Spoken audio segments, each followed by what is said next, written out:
I am excited to be able to be with you tonight. And I have prepared something to specifically address end of life and those specifically that work with funeral homes, funeral directors, that type of thing. Grieving is a big part of life, and there's a lot of different emotions that come with that. And um, but also, I feel like it's a special calling that you have been chosen to do to be able to take care of people at their end of life. And it is an honor for me to be able to talk with you tonight. And I hope that what I have to share with you, you find helpful. Okay, so I am going to share my screen, and I am going to just share some thoughts with you tonight that, again, I hope are helpful. I know that many of you come from a Christian background or a Christian approach, and I'm very grateful for that. And I wanted to talk about that first because I just feel like God is amazing. And I wanted to share some thoughts in regard to that, kind of give this a foundation so that you can understand where I am coming from and why I do what I do. The David Phelps song, He's Alive, is told from Peter's viewpoint after the crucifixion. He's hiding in the upper room from both the despair of denying and losing Jesus and the fear of being found by the Roman soldiers as a follower of Jesus. The song states, then suddenly the air was filled with a strange and sweet perfume. Jesus had risen from the dead and was appearing to Peter. The line in that stanza reminded me of a revelation God had given regarding spices used in burial. Spices in this context refers to oils, including aromatic essential oils, rather than the spices that we cook with today. God said that not only were the oils selected to prepare the body, but they ministered to the grieving as they did so. And so it began. And I just felt like it was necessary to talk about Jesus' burial today. David Stewart, PhD, is the author of Healing Oils of the Bible. In it, he writes that Jewish culture had employed frankincense, cedar wood, and myrrh in Old Testament times. But during the times of the New Testament, sandalwood became common in usage as well. There are other oils mentioned in the Bible as well, and I do teach oils of the Bible classes. But for right now, we're going to specifically talk about these oils in regards to burial. And interestingly, all four of these oils are known for stimulating the pineal gland of the brain. According to science, the pineal gland is dubbed the intuition gland because as one prays, this gland is stimulated. The pineal is also responsible for our circadian rhythm. This draws an important conclusion. One who prays, spending time with the Lord, receiving His wisdom and strength, has the natural consequence of being at rest spiritually and physically. If someone is grieving, it is often difficult for rest to occur in either realm. The Bible specifically names sandalwood or aloes and myrrh regarding Jesus. And after this, Joseph of Arimathea, a disciple of Jesus, but secretly for fear of the Jews, asked Pilate to let him take away the body of Jesus. And Pilate granted him permission. So he came and took away his body, and Nicodemus also, who first had come to Jesus by night, came bringing a mixture of myrrh and aloes, weighing about 100 pounds. So they took Jesus' body and bound it in linen cloths with the spices, as is the Jews' customary way to prepare for burial. These men loved Jesus, even if it was behind closed doors. The value of the essential oils they used is between $150,000 and $200,000 today. Dr. Stewart writes, this tells us two things. Number one, Joseph and Nicodemus were very wealthy. And number two, their regard and reverence for their Lord and Redeemer was very great indeed. Only kings received such extravagance in burial, that they were grieving their king. Beale Cockrell quotes, were more spices and ointment necessary to finalize the embalming process? The historical record is vague on this point. However, we know that the women who prepared the spices felt it was necessary to apply more spices and ointment to the body, either as an additional show of honor and respect or out of necessity in order to finalize the process. And when the Sabbath was passed, Mary Magdalene and Mary, the mother of James and Salome, had bought sweet spices, that they might come and anoint him. And very early in the morning, the first day of the week, they came to the sepulchre at the rising of the sun. And we find that in Mark chapter 16, verses 1 and 2. As you may recall, when the women arrived, the stone was in place, and they wondered how they would enter the tomb. Suddenly, an earthquake caused the tomb to be opened as the stone was rolled away. In fact, it was an angel that had descended. He tells them that Jesus is not there, for he is risen, just as he said. They go in and find only the linen cloths Jesus had been wrapped in. The angel then says to go tell Peter and the other disciples. Mary Magdalene tells Peter and John. They all run back to the tomb. After examining, Peter and John leave, while Mary stays behind. She was joyful after the encounter with the angel, but I suspect that Peter's disbelief caused her to doubt the miracle.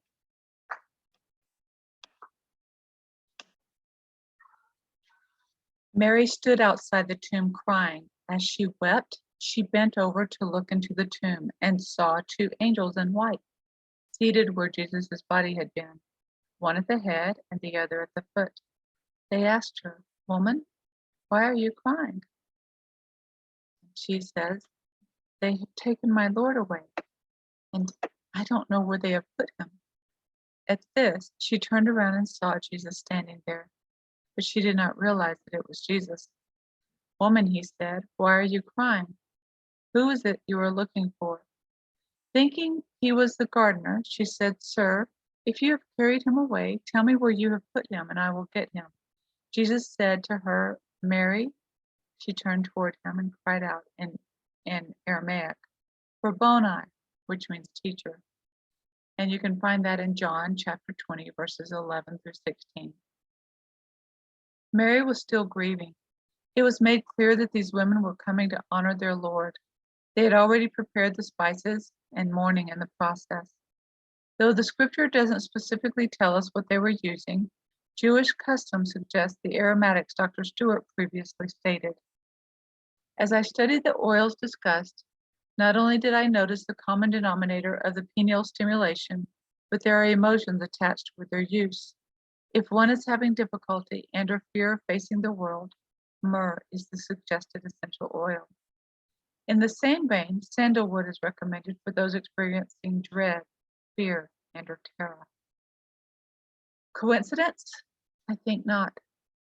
Not only were these oils being inhaled by those mourning, but they were applied with the hands, thus being received topically. God, in all of his love, wisdom, and sovereignty, was helping emotionally support these individuals by placing these aromatics in Jewish custom. What a great God we serve.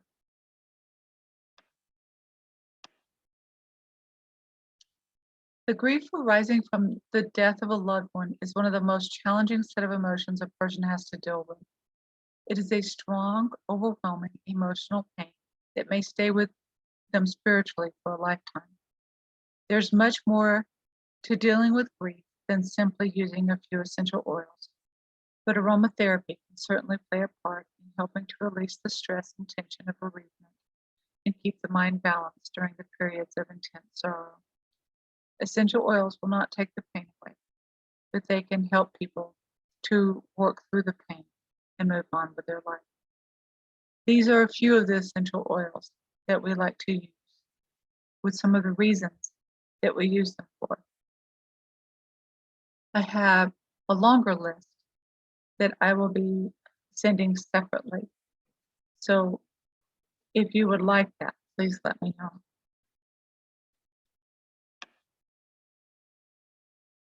These are some of the oils that I recommend that are diffused, and not all of them, but choose one or two and diffuse them there in the home. I always recommend diffusing in every room so that it can be felt throughout and be able to help people just while they are mourning. So while the service is going on, or even just during the day, just to help keep the spirits up of people that are coming to visit, and be able to help them feel more peace with what they're there to have a conversation with you about, or um, but especially for those that are going through the different services that you have to offer. So again, these will be listed in a separate document, but I wanted to share these with you as well. Now, let's talk for a minute about preparing the body. There are so many different ways of being able to do this. Oh, and natural care of the deceased can definitely distinguish your funeral home from conventional funeral businesses.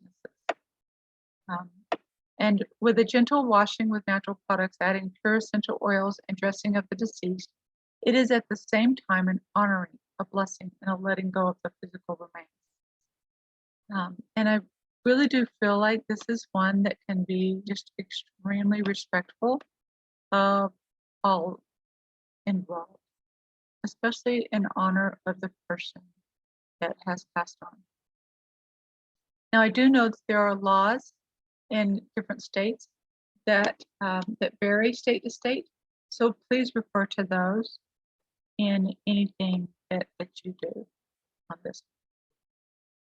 But for those who choose embalming, there are now several formaldehyde-free biodegradable embalming fluids, usually made from essential oils, that will adequately preserve the body for several weeks. Dry ice is another option. Often it's used when transporting a body. Green embalming is not only healthier for the earth, but also for the funeral home employees preparing the body. Most green funeral providers will have green embalming options. The sanitation and preservation of the body can almost always take place without the use of chemicals, as is done in most nations throughout the world.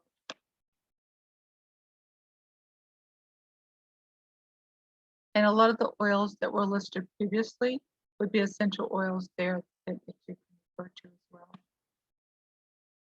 Let's talk for a minute about just general cleaning and general toxic-free cleaning. There are several different products that can be used to provide a way to get away from the chemical-laden cleaning products. And it's actually easier than you think. There's a lot of chemical fumes that come with traditional cleaners, and it can be very harmful to the person that is actually doing the cleaning. And also the after effects of it can also be harmful to those that are entering into your home. With essential oils, a few common household ingredients, you can make over the cleaning routine. Some people ask, are these products safe? And they're absolutely safe. Now, the cleaning products that are more chemically based are not as safe. But many of them have they're just loaded with toxic chemicals and can be very harmful for your family, for the home, and also for the environment. These chemicals can give off fumes also that can irritate the throat, the eyes, the lungs. It can also trigger headaches and fatigue. It can irritate the skin, and it can pose a safety hazard or affect the body in other ways. So I want to talk to you for a few minutes about using a natural cleaner. And these cleaners, especially our on-guard cleaners, have been studied in hospital settings, have been studied in such a way that even staff was killed. Like, these are very, very, very effective cleaners. There's even been experiments done where the on-guard cleaners have been tested against ammonia or Clorox or something like that. And these have killed, and the on-guard cleaners have cleaned more bacteria than those cleaners did. So this is hands down the best cleaner to use, and it is toxic free. So you don't have to worry about the fumes. You don't have to worry about the chemical smells and what it's doing to the environment or to the air. It actually purifies the air along the way. In addition, there are other things we can use as well, like lemon and lime, essential oils, the wild orange essential oil. A lot of the citrus essential oils in general are just great for cleaning anyway. And there's also the Douglas fir and Siberian fir, and those are cleansing and purifying oils. And those oils deodorize the air and leave a fresh, like a piney scent on surfaces. The eucalyptus is refreshing and cleansing. You can combine eucalyptus with lemon and peppermint with water and vinegar in a spray bottle and use it to wipe down surfaces just around, especially like in the bathroom or even in the kitchen. Tea tree is well known for its purifying properties. You can add a few drops of tea tree to, sorry, that got ahead of me. You can add a few drops of tea tree to a spray bottle with water and use on surfaces to protect against environmental threats. And then when diffused, tea tree will help purify and freshen the air as well. Then there's actually a Purify Cleansing Blend. And it is comprised of lemon, Siberian fir, citronella, lime, tea tree, and cilantro. This blend is specifically designed to dispel unpleasant odors and purify the air. Peppermint is refreshing and rejuvenating. It does repel bugs naturally, and it creates an invigorating atmosphere when used or when diffused or used topically on surfaces. And then the doTERRA essential oil blend is made up of wild orange, clove, cinnamon, eucalyptus, and rosemary essential oils. And it provides natural protection against environmental factors and overall cleaning capability. The doTERRA On Guard can be diffused to clear the air, and it can also be used topically on hard surfaces. So that is really huge. I did not add it in here, but this is something that we can address later if you'd like. But there is a way of using essential oils on the lawn itself to, like mentioned earlier, with peppermint, can actually be a bug repellent and can also help with keeping the lawn green and being, again, more environmentally friendly. Now, when we talk about your business, because this is a business and it is something that we want to be able to help you with and be able to be a support to you, the branding and the marketing of the services are a big deal because this is something where different things are evolving right now, especially with our day to day and society the way that it is. There's a lot of people wanting things to be a little different and more natural. A lot of people are gravitating toward more natural.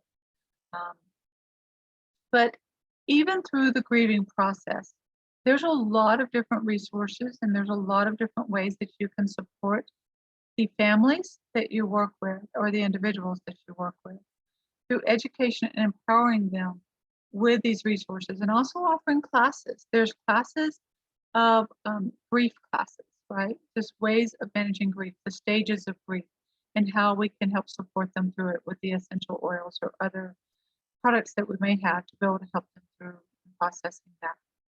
Also, on just understanding the emotions. And I actually teach a class called Emotions and Essential Oils. This is fabulous for helping people being able to understand the gut-brain connection and being able to understand the healing process. Then we have the essential oils of the Bible classes. And this is one where I did not come up with these. I actually just bought the program that someone else had done, and I get to share this with others because I believe that the message is one that's very, very, very important.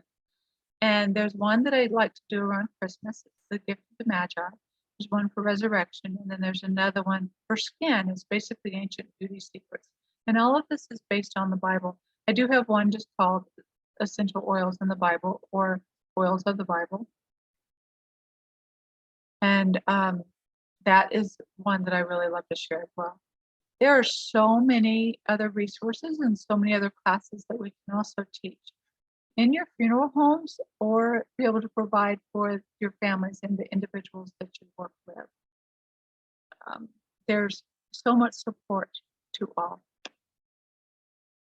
Now, when we talk about this, I also wanted to talk about the emotions as well as the other resources that are offered for people that have a pre-planned service versus those that are not pre-planned. Now, when you're dealing with or working with people that have a pre-planned service, I'm sure that the emotions, while they are still grieving, are not as heightened as those that would be with those that have not pre-planned. I would venture a guess that it would be more of a roller coaster with the ups and the downs of the emotions, especially if it was not expected. So with that, I would like to be able to talk with you more and let's have a conversation about different resources that can be offered to both, whether they have pre-planned service or not, because I believe that the support that we can offer for individuals and families are huge. Whether they have a green funeral, a natural funeral, a traditional funeral, that does not matter. But that is out there. And I know that there are, again, different state laws regarding those. And if you would like to implement those, again, we can have a conversation about that as well. And I can share with you what I do know, but I'm sure that you are way more educated about that than I am. But I do know about the emotions, about how to offer support for people that are grieving their losses. And being able to help people be able to process through that. So if we could, just let me know if you have any questions, and if we could set up a time to be able to just have a further conversation about ways that we can implement this into your funeral home and the services that you provide. I would love to be able to have a more in-depth conversation with you. I hope that this was beneficial for you, and I hope that you have a great week and that God blesses you. And with that, I say good night.